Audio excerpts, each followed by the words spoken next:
It's Mike Titino with the Safety First Home Inspection Show. So thank you for having me. It was an absolute pleasure. Love being here. I love chopping it up with you. Catherine, thank you so much. No, thank you. I'm proud of you, man. Good for you. I like it.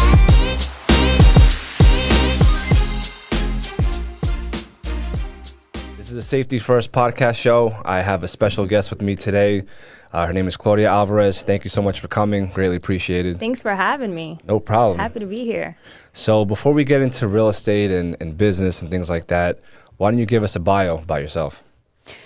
A bio about myself. Yeah.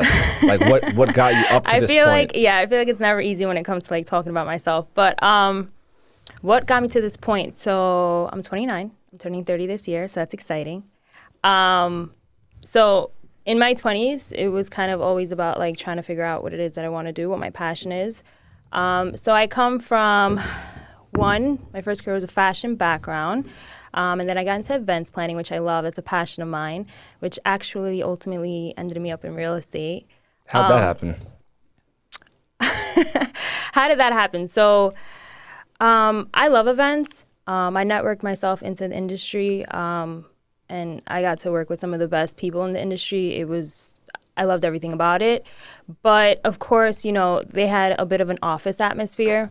So just the whole idea of like commuting into the city, being in an office, commuting back home. My hours weren't 9 to 5. It was kind of like whenever the work is done, which is cool, but it's exhausting. It's not for everyone. It's not for everyone. It's exhausting. And I mean, long story short, a lot of life events happened. And of course, with an office job, you're kind of capped at how much you can make. So I started thinking about, all right, I need a way out. I need to give myself an opportunity to be able to make more.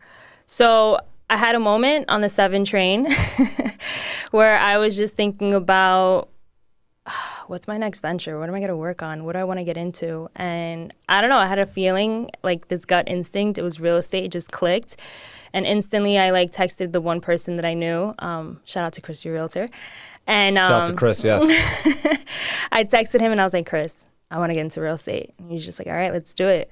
So from that moment, then you enrolled in the course and that was really it. Yeah. So from that moment, I set myself up in a way where I was able to detach myself from my 9 to 5. So I had a plan.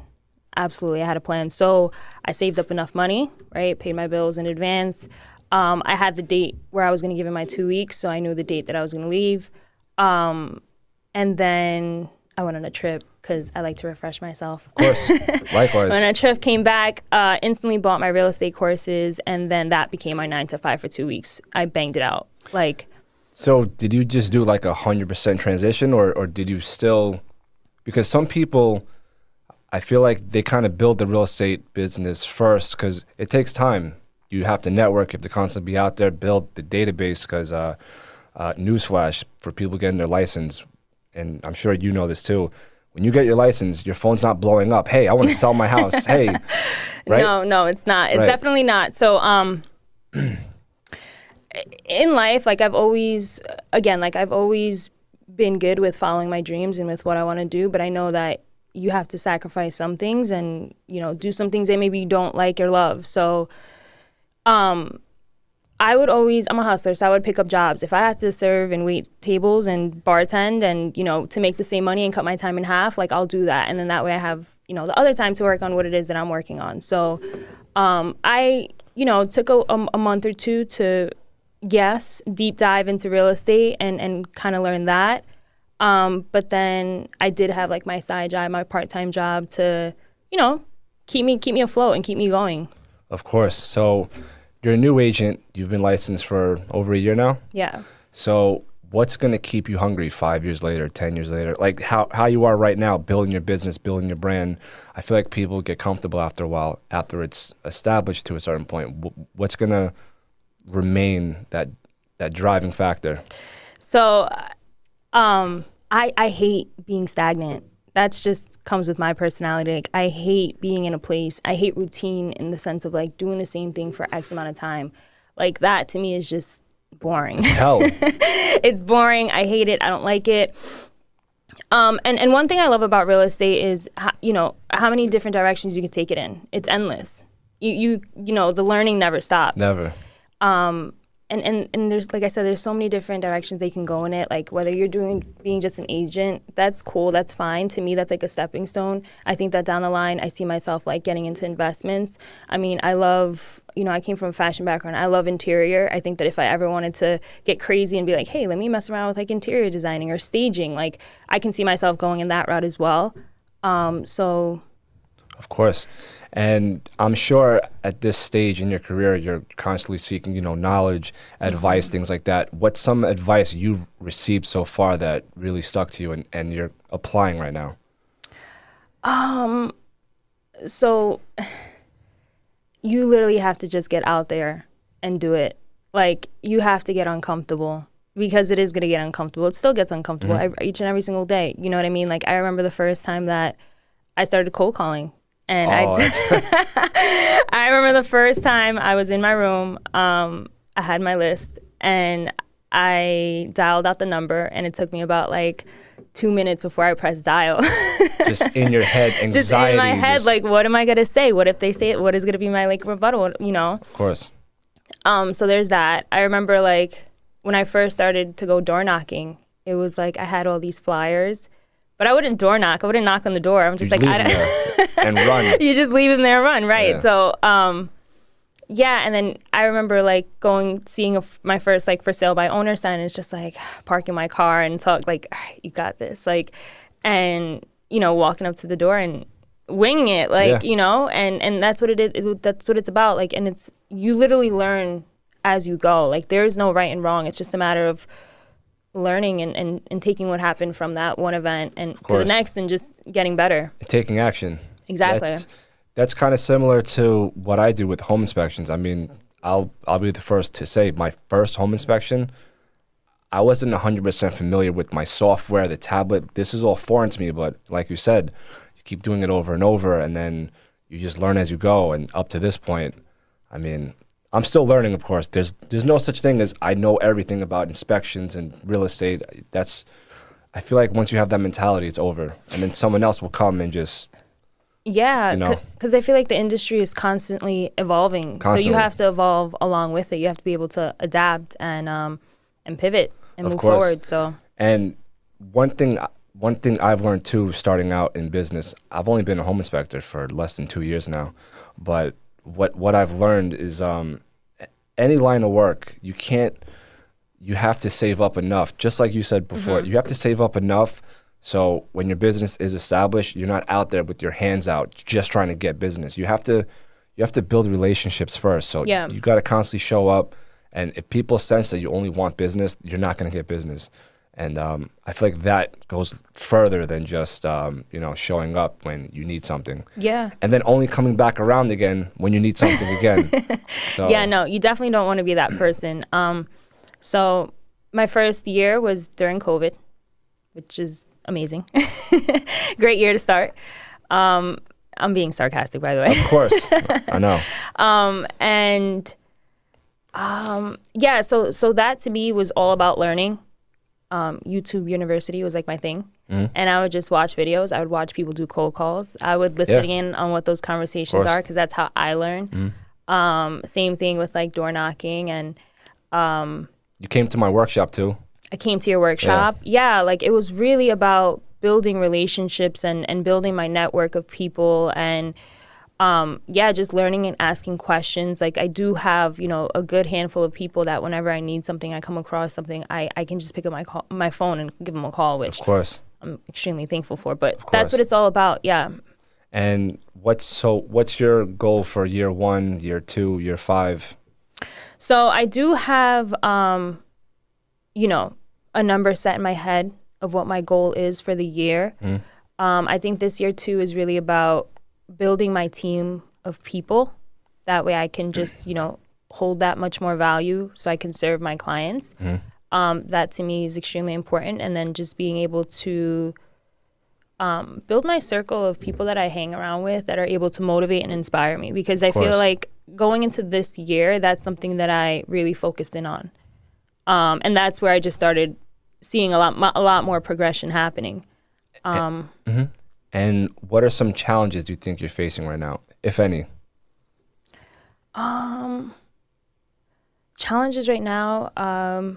Because entrepreneurship is not an easy. It's not an easy path. There's No. always ups and downs, and No, I mean, you're literally taking a business and you're making it yours. Like, nobody taught me how to run a business. exactly. Yeah, exactly. You know what I mean? Like, I took, all of my knowledge from, like, my previous businesses that I was involved with, because I did work closely with the, business owners, and I learned from them, and I'm kind of taking what they taught me into, like, what I'm currently doing, but nobody taught me that. So literally scheduling out my day, my business operations, how I'm running things,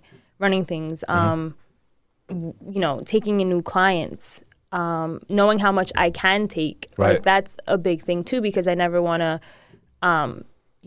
scale down on my customer service because of that. Of course, yeah. And that can happen too, like learning how not to get worn out. That's something that I'm learning. Like, I'm understanding that, working with buyers, it's a runaround game, especially right now, right? Like, you're literally running to whatever open house is available. But you do get worn out. I feel like I understand that from you guys only because when I get the phone call that you guys have an accepted offer, realtors are calling me as if like they just showed 47 houses and they finally haven't accepted. It's like, Mike, you have to like drop what you're doing right now. Like, I need you right now, please. Yeah. So I can only imagine what you guys are going through. Yeah. So during, running around, things like that, how do you stay focused? Just keeping my eye on the prize, I feel like. I know what I'm working towards. Like, I know what I want, right? So I know what I need to do to get to that. And just understanding that these are the sacrifices that I'm making right now to do that. And I know that in the long run, it's going to pay off. Like, that's really what's embedded in my head right now. It's like, this is what I want. Of course. I know that if I keep at it, like, I'm going to get what I want. So. And you mentioned a good point before about like burning out and then your services won't meet the expectations of your clients. I just finished this book. It's called The E-Myth. Okay. And it's basically about delegating your business and kind of working on your business instead of in your business. And it just taught me too, because I would have the same problem where 5 people are calling me at once. And it's like, I can only do so much. So it just taught me how to delegate certain things, whether I need to hire someone or just stuff like that. But it's very easy to get caught up in the day-to-day stuff, running around, and then not taking a step back, focusing on the big picture. So that's a book I would definitely recommend. Yeah. It's a good one. Definitely. So books was another thing that I got into. I made it a point to start reading a bit more and just continue to knowledge myself. I joined a book club in the beginning of the year. That was one of my questions, actually. So you know what? I'm going to skip down to that. Talk about it. Yeah, so I joined a book club, which was really cool. That was with Crystal Young, who is a real estate attorney. Yes. Shout out to her. So I saw that, and actually I had a friend who was really into books, and he would always like put me on to new things. So he was looking for a book club. I involved him. I didn't even get involved myself. I just connected them. They got into it. And he's just like, Claudia, man, like, you need to get into this. Like, everybody there, it's just a good vibe, and get involved. So I was like, all right, maybe I'll check it out. I checked it out. It started off with like about 9-10 people, and it was amazing.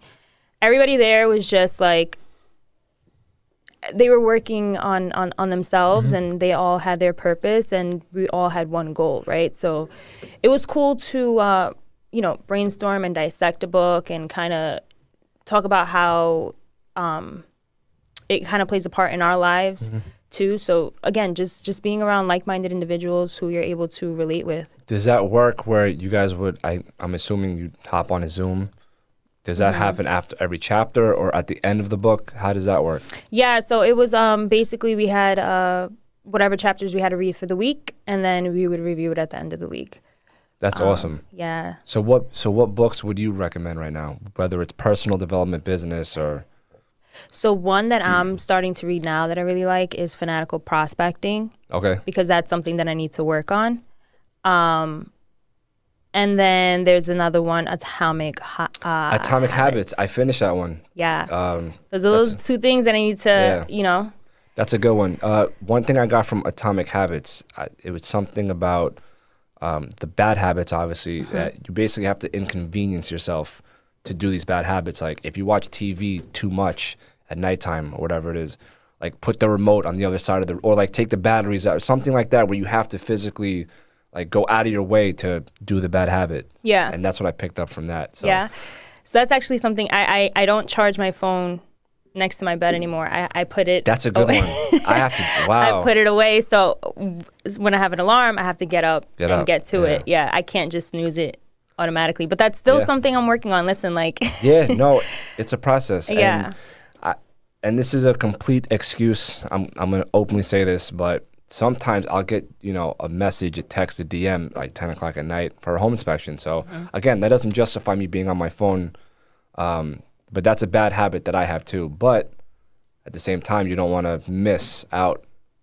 I have the fear of missing out in my head. So I need to work on that too, because there are times I personally just get overwhelmed. Or what I'm seeing too is that if you guys follow me on social media, I constantly post my daily morning habits, and it's giving people like a green light to text me at 5 a.m.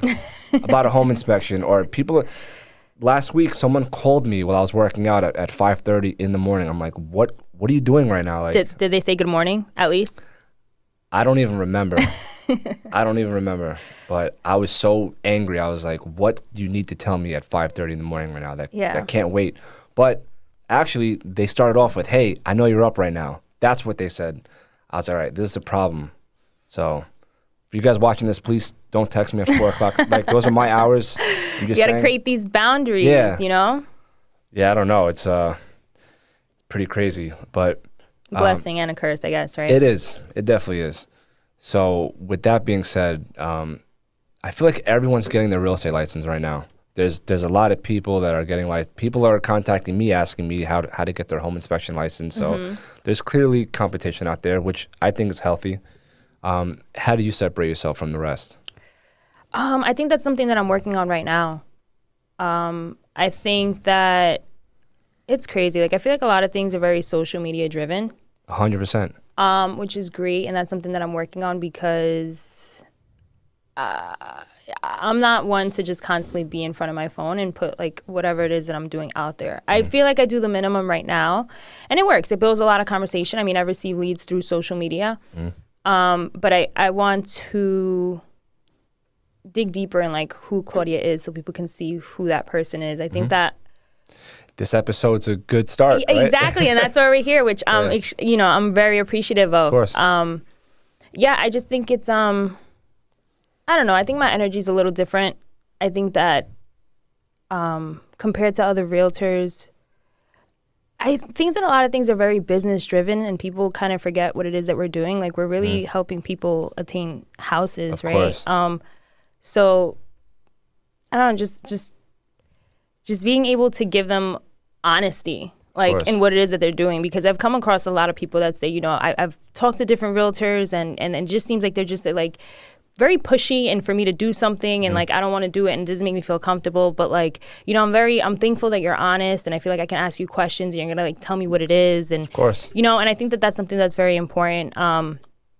But I think that is something I'm working on, as far as figuring out like what's gonna put me and separate me from everybody else. I feel like humor is a huge factor on social media. Like, you have to show people that you're a human being. And I do that from time to time, just to, I don't want to say separate myself from other home inspectors, but just to show people that I'm a human being. Yeah. And I strive to make a human connection before a business connection, because I think that goes further.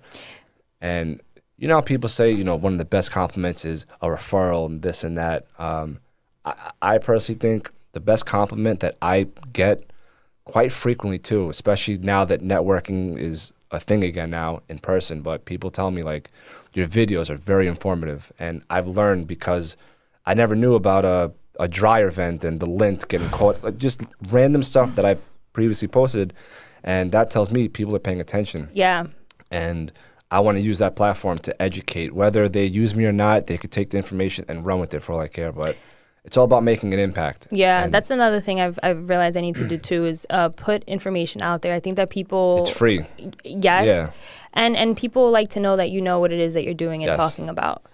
I had that instant where I I had to question myself. I actually had a friend of mine that was ready to buy a house and didn't come to me directly first. And it wasn't like, why didn't you? It was more me kind of looking at myself like, why didn't she? Like, is it because I'm not doing enough? Am I not putting more information out there? Do I need to put myself more out? You know, so wonderful perspective, because you're not thinking of just the business. Oh, why didn't they hire me so then I could sell the house? It's why, like, what impact should I start working towards, you know? Right. So what I did from there was, you know, obviously I contacted her and I said, hey, listen, I know you're trying to buy a house. She's like, yeah, you know, we are.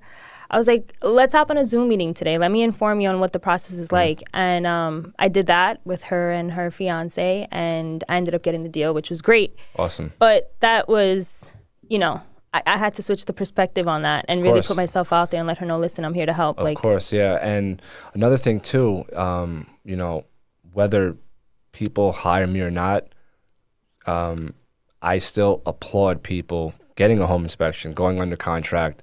It's not about safety first. It's not about if you're hiring me or not. If you had someone else that maybe you know, whatever the case is, I still applaud you to getting one step closer to home ownership, you know? So I always like to just put out positive energy, because that comes back tenfold. And speaking of social media, we recorded my first video in Spanish. Yes. So for people who don't know, I'm not fluent.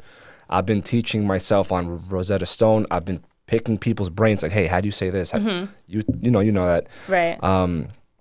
But the process that we went through, and I can't thank you enough, because it was like a repetitive, like, how long did we practice for? Like a month at least, right? A month, A month, I'd say, yeah. So how did the idea come about? I completely forgot.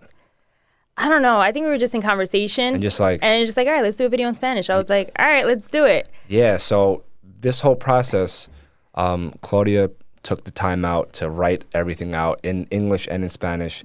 And we shared like the notes on the app, and we would hop on a Zoom, once a week? But during that week, I would repeat it like 100 times, just so by the time we hopped on the call, I was up to speed somewhat, and we just said it over and over again. And then we did it in one take.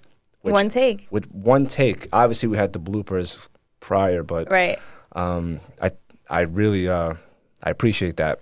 No, see, but that's what's cool about it. Like, and that's why, like, you know, I do keep you, well, not that I keep you, but why I do enjoy, like, you know, holding that friendship with you outside of business too, because when you say you're going to do something, like, you do it. Yeah. You know what I mean? Like, we hold each other accountable, and that's cool. 100%. Like, you need those people in your 100%. life. 100%. Yeah. To make things happen. And with that being said, so once that video is done, now it's like, what other heights can be reached, you know? So I thank you again for that milestone. Yeah, got a lot of good feedback on that. We did, actually, yeah. We did. There's a lot of love. And there's another audience that that maybe that video broke certain things down that you and I explained. So so that's something that I'm still consistently working on. Yeah. So I will be texting you like, hey, what's this word mean, or whatever it is. So outside of work, your hobbies, what do you do aside from real estate? What don't I do? What don't I do? I'm a very open-minded individual. I like to do a lot. I'm a very outdoorsy person. So whether it's like hiking, take me kayaking, bike riding, I'm all into that. I like camping. I went camping for my birthday one time with a bunch of my friends. Yeah, I just that you know, I like the outdoors, and nature just has a different way of like healing. It does. And I'm very much into those things. It does. I like playing sports. I'm actually itching to play a sport right now. Really? Yeah. Because of the weather? Because of the weather, yeah. And I grew up playing sports, soccer primarily, but I can play anything from like volleyball, basketball, tennis. Like in college, I took racquetball because I'm like, why not? Really? That's awesome. So I like to be active. I like to work out. Oh, that's definitely, I feel like fitness is such a staple.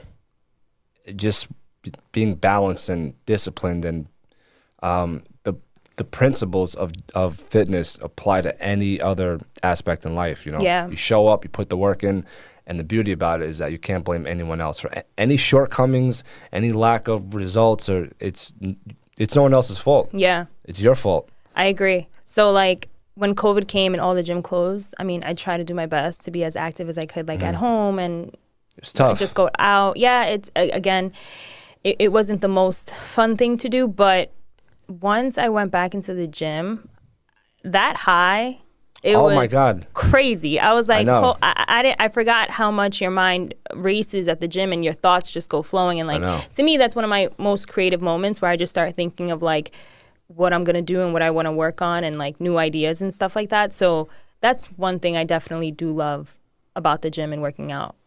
And I feel like if you post, obviously fitness and working out is part of your personal life, but I feel like when you post things that are related to your personal life, biking, working out, you attract like-minded people. And that could ultimately lead to great relationships, partnerships, you name it. So that's why I always tell people, post. You don't have to expose your whole life, but post things that you're into. You like cooking, you like whatever it is, you like dogs, post it. Yeah. One thing I've seen realtors do on social media, which, listen, I'm no expert. This is just a piece of advice, only because I know the power of putting out videos. I see realtors post like a picture. Maybe their broker provided it for them, and then it's like, 33% of houses sell for because there's plants by the window. You know what I'm talking? Or like yeah, like little tips and tricks on how to do certain things. And neutral colors by the lie board, 17% state. And I'm just like, if you go with this gradient of color. I'm not knocking anyone, but in my own opinion, I don't think home buyers or home sellers are going to see a meme or just a picture from Google and say, oh, this is the realtor I'm hiring. Yeah. So my advice, whatever content that's in those posts, make a video of it. Maybe you need to put your face out there. Hey guys, 17% of, and then you'll be the expert. Yeah. But posting those pictures, I don't think. I feel efficient. like our attention span is not there enough for us to kind of want to stop and read. Yeah. Or some post charts, like this big chart with like thousands of words, and I'm like, no offense, but no one's reading that. Yeah. Make a video, put yourself out there. But some people are shy, so. Yeah, that's another thing I'm trying to break through. Being shy? Not being shy. It's not being. I'm not shy. Yeah, I was gonna. I don't think. No, you're shy. that's one thing I have conversations with anybody, but making those videos, just setting up the camera, right? That's it. And that's it.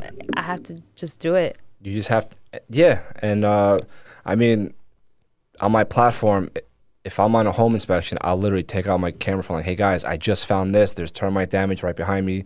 This is how you treat it, X, Y, Z. It's not the best video. It's not polished or anything, and I just put it out. I don't really think about it because if you think about it too much, you're going to get in your head and you're just not going to post anything. You're not going to do it. You're not going to do it. I agree.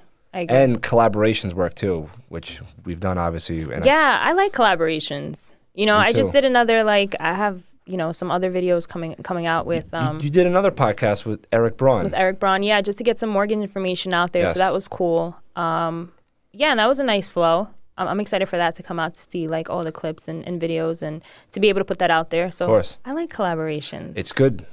It's definitely nice. Good. It's comfortable. You're working with somebody else and you're of course adding value. 100%. So I'm definitely looking forward to seeing your journey become your reality. So how can people get a hold of you? How can they contact you if they have any questions about real estate? Of course, you can contact me via social media, Instagram, Facebook, Closing with Claudia. That is me. And I have my email, claudiaalvarez@kw.com. And then I also have my telephone number. But you could always just shoot me a message, and I'm available there. Thank you so much for coming on the show. I really appreciate it. Thanks for having me. This was great. No problem.